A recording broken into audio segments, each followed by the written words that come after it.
A 9 kilogram particle moves according to the formula cosine Ti plus sine Tj plus Tk, with r in meters and t in seconds.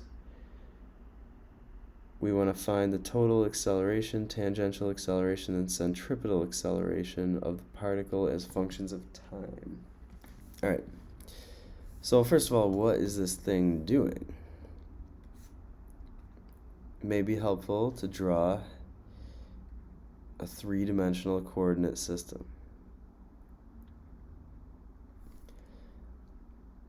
I'll let x be the vector here. This can be the positive y, and then up can be positive z. So cosine t sine t, what that's doing is it's actually going to make a circle. You can even go to Desmos and see that.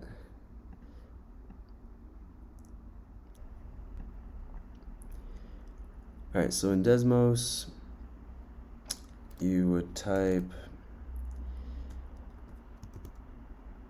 as a coordinate pair cosine t comma sine t. All right, that would be the way to enter that kind of vector. That's just the two-dimensional part of it, though. It also has a z component, which isn't shown. That would be out of the page, you know. But okay, we got that started. And so see, if you start at 0 and you go to like pi over 4, that's 45 degrees. If you go to pi, you're going 180 degrees. And like 3 pi over 2 is 270 degrees. So see, it's just going all the way around the circle. That's what that thing does. If you go to 2 pi, you went all the way around the circle. All right, but this thing's coming out in space. So it's starting here at a x of 1. And what it's going to do is it's going to go around the circle in the plane like this. You know, but that is the plane of xy. It doesn't actually stay in that plane, according to this term. What it does is it goes off the page. So it makes what would be called a helix kind of thing, where it does this. All right, so it's moving up in the positive z direction as well. All right, so that's what it's doing. Now, we want to find the total acceleration, the tangential acceleration, and centripetal acceleration as functions of time. So first of all, let's find the velocity of it. All right, to do that, we would take the derivative. So d over dt of r of t. All right, v of t is going to be negative sine t I plus cos tj plus k. So I just differentiated each term.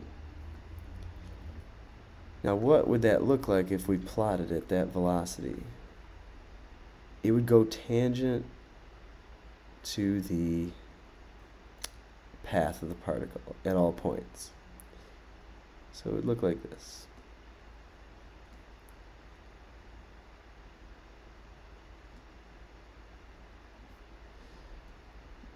This kind of thing. And what would the acceleration look like? Let's take the second derivative.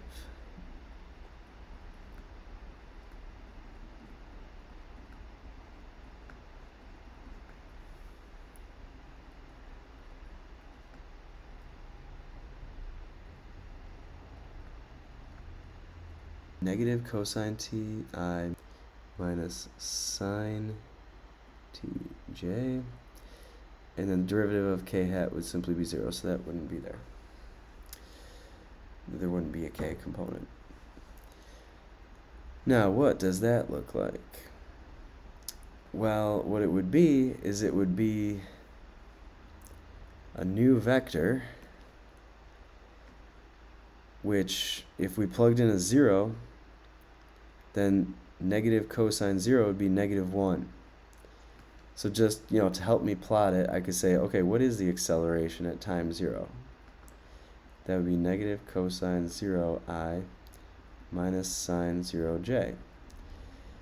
And so a of 0 at the start of the particle's motion, when it's here, would be negative 1 I, and that's it. So what is it doing? It's pointing in towards center. That's the acceleration of the thing. And in fact, if you plug in different times, you'll see that the acceleration is always in towards center for this particle.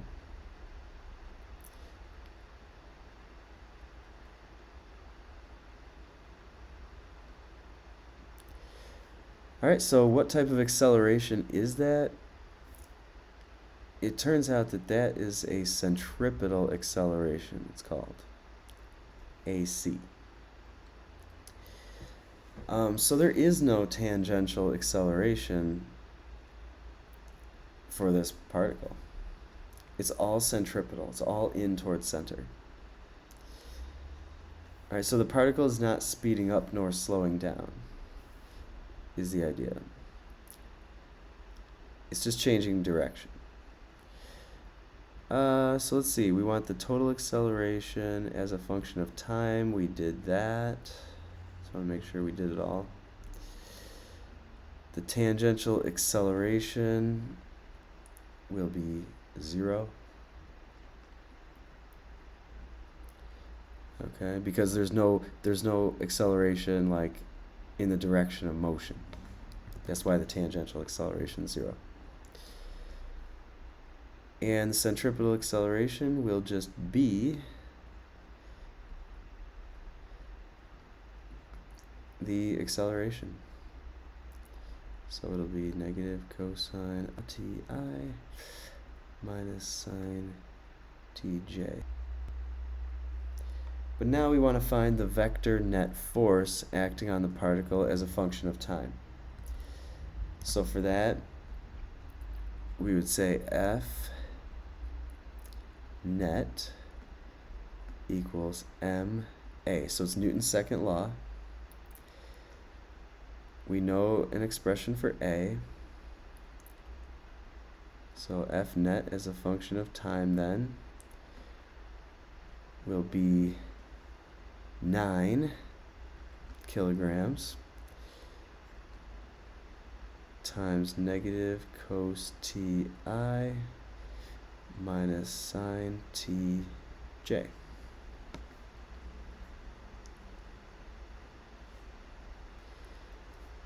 Lastly, it says find the magnitude of the net force acting on the particle as a function of time, so I would do just this.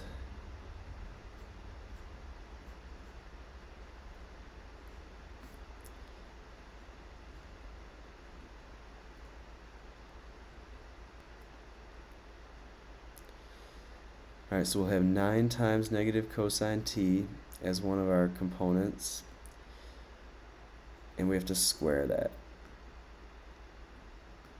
And then do 9 times negative sine t as our other component.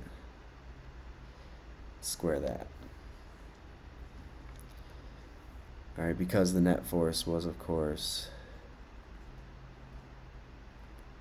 negative 9 cos ti minus 9 sine tj.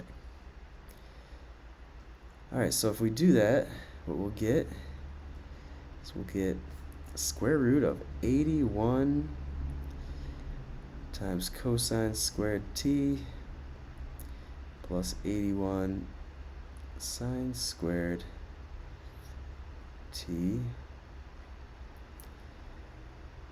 And you may notice that you could factor out the 81 and leave behind cosine squared t plus sine squared t. And that's an important identity in math, right? You know what it is, right? 1. So that makes this the square root of 81 times 1, which was 9 all along. So what that shows is that it doesn't depend on t, actually, in this problem.